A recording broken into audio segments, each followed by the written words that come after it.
Welcome to my channel Hare Krishna Law. Today we are going to discuss the Disaster Management Act 2005. But let us discuss beforehand what is the difference between the Disaster Management Act and the Epidemic Diseases Act, which we discussed earlier. The Epidemic Diseases Act 1897 is a colonial act. It is meant for dictatorship. No reasonableness is there. Once the order is given, then the person is supposed to obey, otherwise he will be penalized. But here, if a person has a reasonable cause while committing any act, any wrongful act, later on he can explain and get discharged from the offense.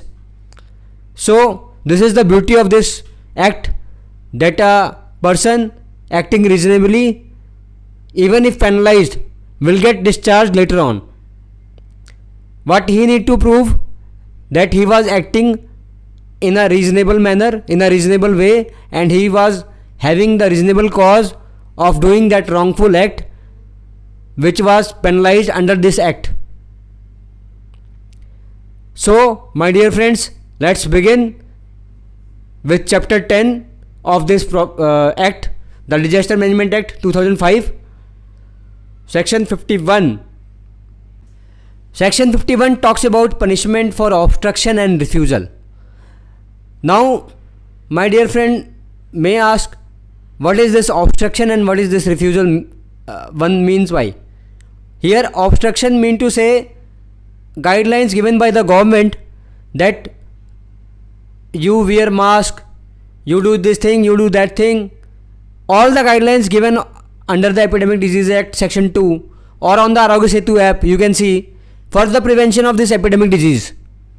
And if somebody, some central government employee, some state government employee, or some employee from state authority, national authority, or district authority, who is discharging his duty for the prevention of this epidemic, and if somebody comes and obstructs his working and not letting him do the thing for prevention of this epidemic, so he is deemed to be obstructing this person authorized by the central or the national government or the state government.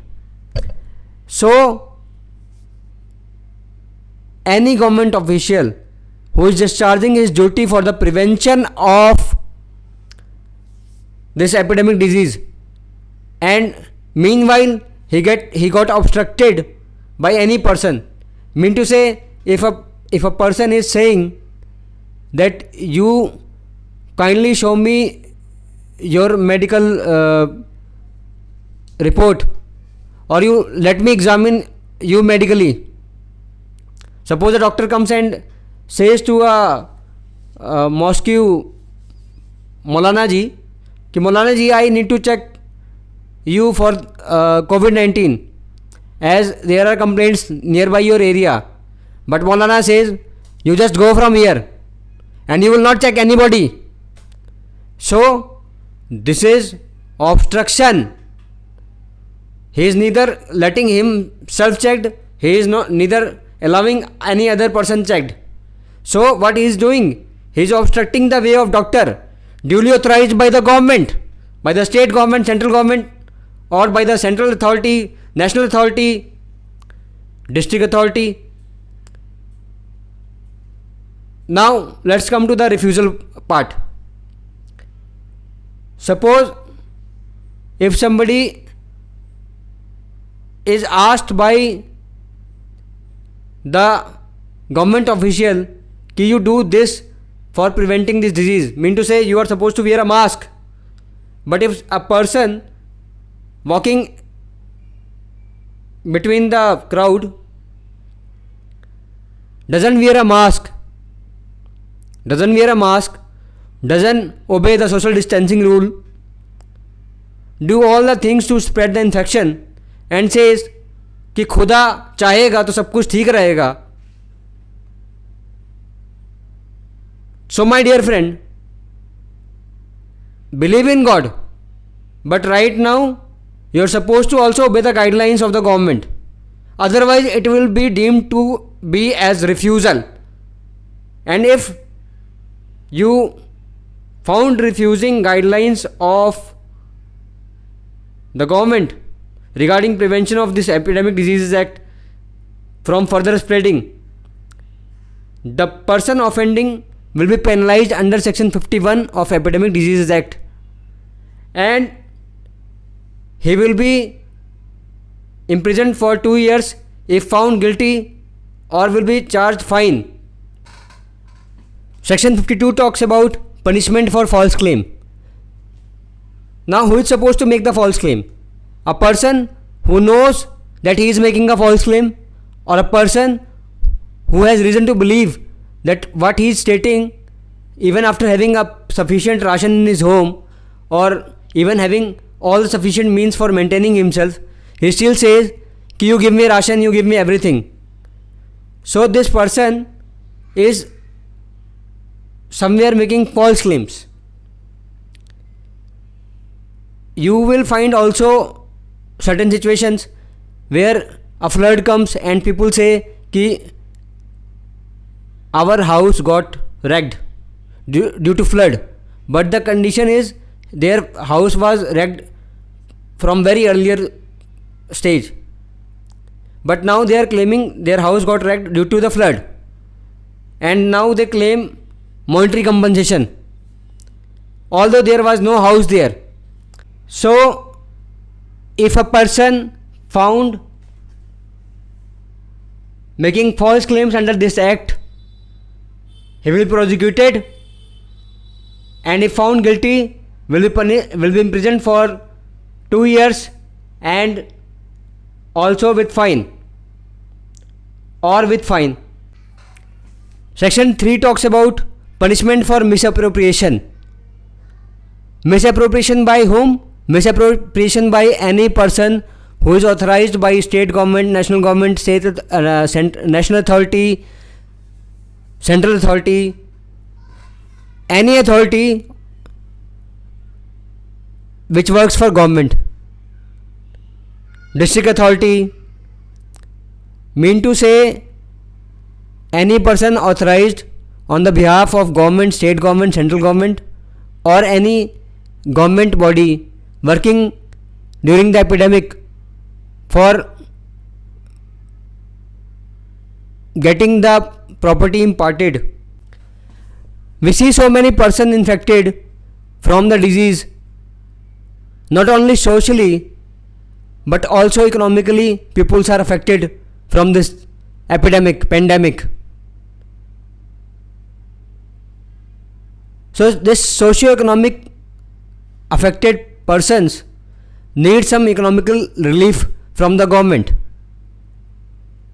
The government provides economical relief to the people, citizens, by their own administrative department, which comes through state government, central government, district authorities. So all the government agencies are interested with these duties to give some relief material or some rationing to the affected person who are not well off, to accumulate resources or to arrange resources for their survival. So in this scenario, if the person is interested with the property for getting it imparted, for getting it distributed,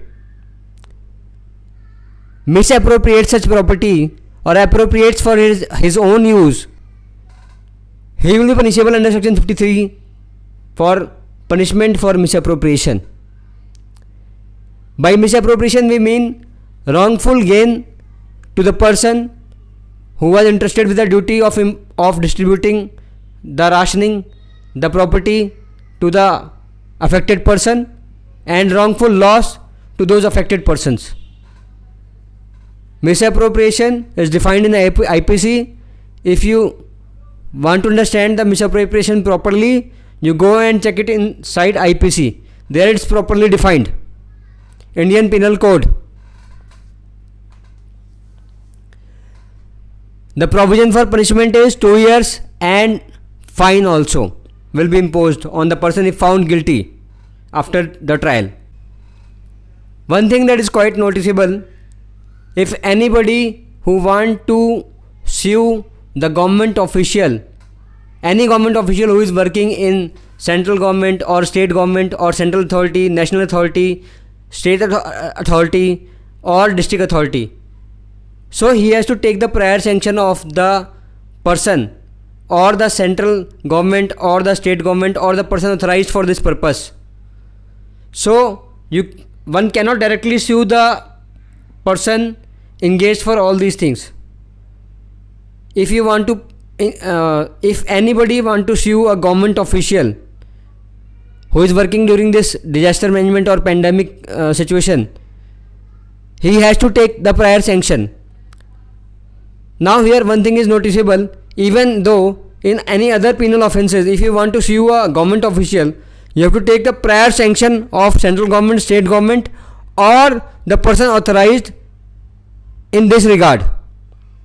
So this is not the common practice only here. It is common practice everywhere throughout the India that one has to take sanction if you want to sue a government official from the state government, central government or the person authorized. Now let's jump to section 55 and 56, which talks about the punishment for these officials. Section 55 talks about if a government agency or government department commits any sort of crime or any sort of misdeed which is punishable.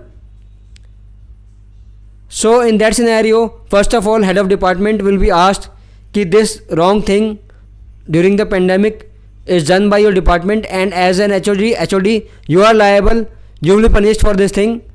If the HOD explains and tells the prosecution agency, no, I am not the concerned person who committed this act, and due to the subordinate person who is working under me, he created this thing, he committed the mistake, you go and prosecute him. In such scenario, under clause 2 of section 55 in such scenario, under section 55 sub clause 2, the person concerned will be prosecuted. Now let's jump to section 56, what it says. Suppose a police official, 56, what 56 says, a police official denies कि no, I will not do my duty today as the pandemic is all over there and I may also get infected from it. So in such situation he cannot take this plea. A police official, an army official or a navy official cannot deny from his duty. He is supposed to take the prior sanction of his senior in written or a reasonable cause if he commits any sort of these obstruction or he disobeys to do the duty. So yes, he will be given opportunity to explain reasonably that why he committed this mistake of not doing his duty or why he denied straightforwardly. So salute to the police authorities, navy and army authorities who are doing these wonders for us. Salute to every central government employee, state government employee and district authorities who are working night and day for our welfare. But we salute you for your noble work. Section 57 is a very interesting section. It talks about penalty for denying any requisition. Mean to say, if a central government, state government during the disaster time want any building, any vehicle or any land or any service and the person denies providing all these things, so he will be prosecuted. Under section 65, it is the mandate that if the government, central government, state government or the district authorities during the time of disaster, if they demand, a person is supposed to provide these things. Of course, he will be compensated under section 66 of this act. He will be duly compensated. And the service required or the land occupied will be for time boundation. After that time, they will withdraw and then things will get restored. So, if any person denies, no, I will not allow you to do these things, I will not give you my vehicle for transport, I will not give my building for your use, I will not give my land, my hut or anything for your use. So here land means everything, tree, hut, even a small infrastructure erected on the land, that will be also treated as land. So government can take land, government can take buildings, government can take vehicles, government can take services, factories with its employees. Government can demand for anything during the time of disaster, and this epidemic is also treated as disaster. However, Kerala High Court differs in its opinion, but yes, it is disaster. In some regard, it is disaster. Ask those countries who are having all the resources, but so many people are dying there. We are in much better situation because of the prior step of our government, who prevented this pandemic from further spreading. A timely action has saved us, thanks to our government. Some people may say the police is not authorized. The police is not authorized to book the offenders and lodge an FIR against them, as section 60 says, section 60 bars them. But it is not the situation. During the period of pandemic, all the courts are closed, so the police has no opportunity to approach the courts. The police has no opportunity to approach the concerned authorities, as all the authorities are closed. So in such situation where everything is closed, the police of course can file an FIR against the wrongdoer, against the offender. So my dear friend, leave the book. Section 60 is useless in this situation. Thanks for giving me your precious time. We will meet in the discussion of another act. Hope I will meet you there. I will be eagerly waiting for you there. Join me in the next session. Hare Krishna. Ram मंदिर की जय हो. रामलला विराजमान होंगे. जय हो. 5 अगस्त बधाइयाँ.